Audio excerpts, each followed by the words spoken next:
લુણાવાડામાં ટીટોડીએ મૂકેલા ઈંડાને લઈને હવામાન નિષ્ણાત અંબાલાલ પટેલે વરસાદનું અનુમાન કર્યું છે। ટીટોડીએ 4 ઈંડા મૂકતા 4 મહિનામાં સારા વરસાદના સંકેત હોવાનું જણાવ્યું છે। સાથે જ ટીટોડી કયા મહિનામાં ઈંડા મૂકે તો ચોમાસું સારું રહે તેની માહિતી પણ આપી છે।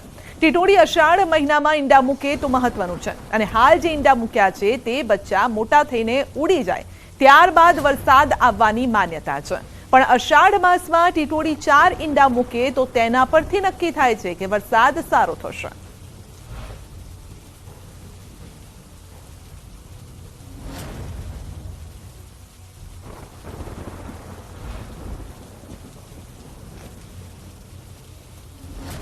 તે વખતે એક તો જમીન કયા લેવલે ઈંડા મૂકે છે એનું ધ્યાન રાખો। જો વધારે ઊંચાઈ ઉપર ઈંડા મૂકે 4 ઈંડાથી વધારે મૂકે તો વધુ વરસાદની આગાહી કરતા અને જ્યારે 3 ઈંડા જુએ ત્યાં અને નીચાણવાળી જગ્યા હોય ત્યારે એવું માનતા કે આ વખત વધુ વરસાદ નથી એટલે એ પ્રમાણે પાકની પસંદગી કરતા હતા। 4 ઈંડા જો ઠેર ઠેર જગ્યાએ જોવા મળતા હોય તો મીન્સ કે ચોમાસું સારું જશે। અને અત્યારે જે ટીટોડી ઈંડા મૂકશે ત્યારે એના બચ્ચા આવશે અને આ બચ્ચા જે છે ઉડી જશે પછી વરસાદની શક્યતા રહેતી હોય છે। કારણ કે અત્યારે જ્યાં સુધી ટીટોડીના બચ્ચા મોટા થઈ ઉડી ન જાય ત્યાં સુધી ચોમાસું વરસાદ આવવાની શક્યતા ઓછી। પણ અષાઢ માસમાં ટીટોડી ઈંડા મૂકે તો એનું મહત્ત્વ ગણાય છે। ટીટોડી ઈંડા ક્યાં મૂકે છે એ અગત્યનું છે। કારણ કે જો નીચે ઈંડા મૂકે અને વરસાદ થાય તો એને ઈંડાને મુશ્કેલી આવી જાય। એટલે આ અષાઢ માસમાં ટીટોડી ઊંચાઈ ઉપર ઈંડા મૂકે તો વરસાદ સારો થાય એવું મનાય છે।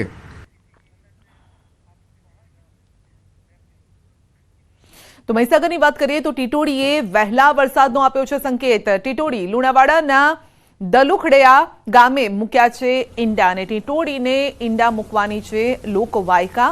તો ટીટોડીએ ઊંધા ઈંડા મૂક્યા હોવાની સારા વરસાદની ધારણા છે। ટીટોડીએ 4 ઈંડા મૂકતા સારા વરસાદની આશા છે। ઊંચાઈએ ઈંડા મૂકવાથી વહેલા વરસાદનું અનુમાન પણ છે।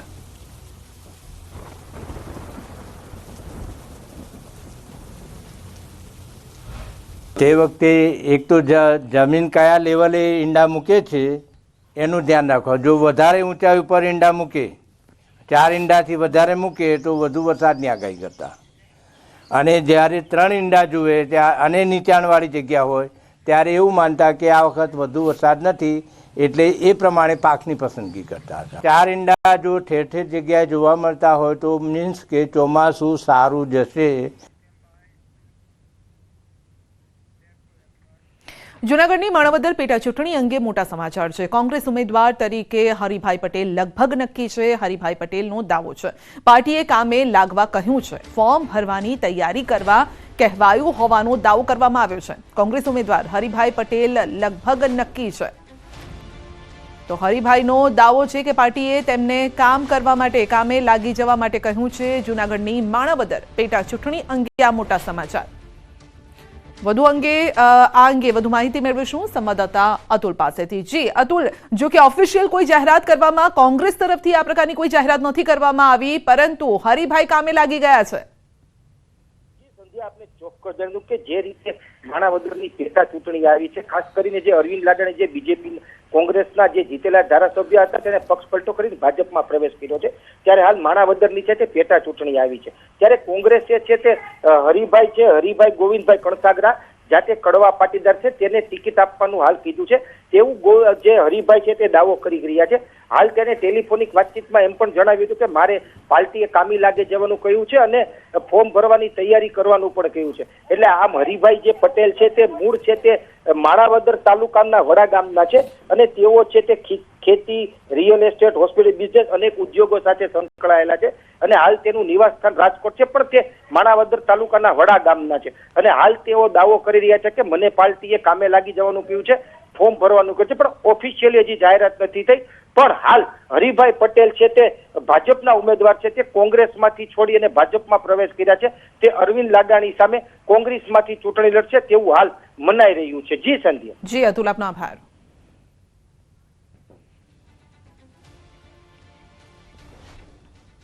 ચૂંટણી પહેલા મહેસાણા કોંગ્રેસમાં ભંગાણ થયું છે. મહેસાણા યુથ કોંગ્રેસ પ્રમુખના કેસરિયા હિતેશ રાયકા અને જિલ્લા કોંગ્રેસ સમિતિના ઉપપ્રમુખ હર્ષદ રાવલ ભાજપમાં જોડાયા છે.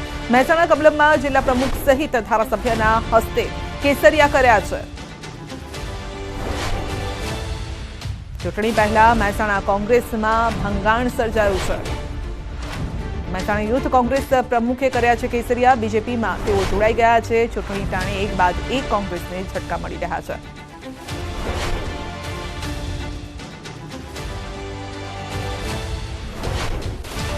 તો હિતેશ રાયકા મહેસાણા યુથ કોંગ્રેસ પ્રમુખે કર્યા છે કેસરિયા. હિતેશ રાયકા હર્ષદ રાવલ બીજેપીમાં જોડાઈ ગયા છે.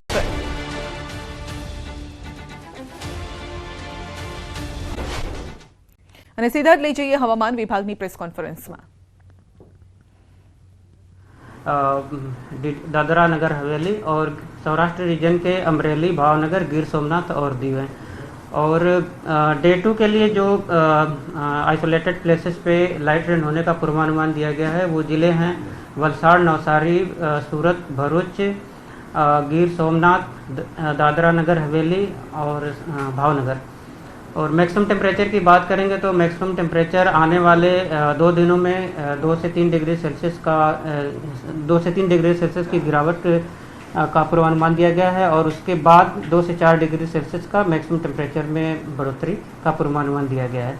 और कोस्टल एरिया की बात करेंगे तो डे 4 और डे 5 में यानी 15 और 16 तारीख को डिस्कम्फर्ट कंडीशन बनी रहेगी सौराष्ट्र और कच्छ के कोस्टल एरिया में. और मैक्सिमम टेम्परेचर रियलाइज की बात करेंगे तो अहमदाबाद में मैक्सिमम टेम्परेचर 38.5 और गांधीनगर में 39 degree Celsius maximum temperature realise हुआ है. और फोरकास्ट की बात करेंगे अहमदाबाद और गांधीनगर के लिए मैक्सिमम टेम्परेचर का तो दोनों जगह के लिए 39 डिग्री सेल्सियस का मैक्सिमम टेम्परेचर का फोरकास्ट दिया गया है. और ओवरऑल गुजरात स्टेट की बात करेंगे जहाँ पे मैक्सिमम टेम्परेचर सबसे ज़्यादा रिकॉर्ड हुआ है वो भुज है 41.2 डिग्री सेल्सियस. अहमदाबाद में क्लाउडी कंडीशन बनी रहेगी लेकिन बारिश नहीं होगी ऐसा पूर्वानुमान दिया गया.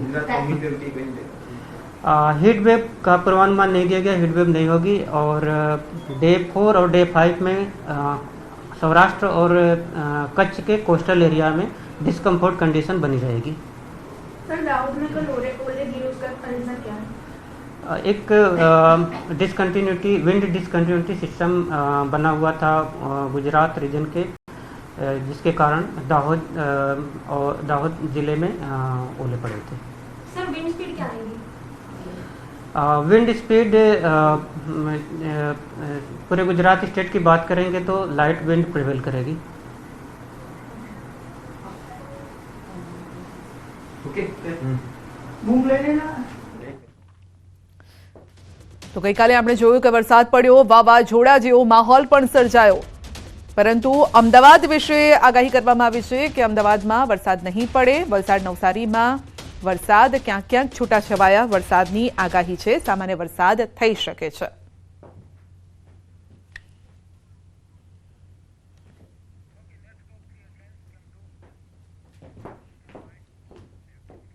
અને હવે નજર કરીશું ટોપ 3 હેડલાઇન્સ. ચૂંટણી પણ થશે. ઉધમપુરમાં પીએમ મોદીનો આ મોટું નિવેદન છે.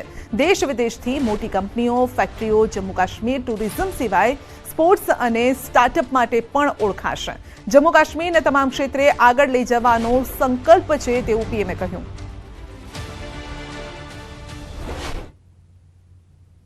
नहीं, जब जम्मू कश्मीर में भी विधानसभा के चुनाव होंगे, जम्मू कश्मीर को वापस राज्य का दर्जा मिलेगा. आप अपने विधायक, अपने मंत्रियों से अपने सपने साझा कर सकेंगे. हर वर्ग की समस्याओं का तेजी से समाधान होगा. यहां जो सड़कों और रेल का काम चल रहा है वो तेजी से पूरा होगा. देश विदेश से बड़ी बड़ी कंपनियां, बड़ी बड़ी फैक्ट्रियां और ज्यादा संख्या में आएगी. जम्मू कश्मीर टूरिज्म के साथ ही स्पोर्ट्स और स्टार्टअप के लिए जाना जाएगा। इस संकल्प को लेकर मुझे जम्मू कश्मीर को आगे बढ़ाना है। બુલેટિનમાં અત્યારે બસ આટલું જ. રજા આપશો. નમસ્કાર.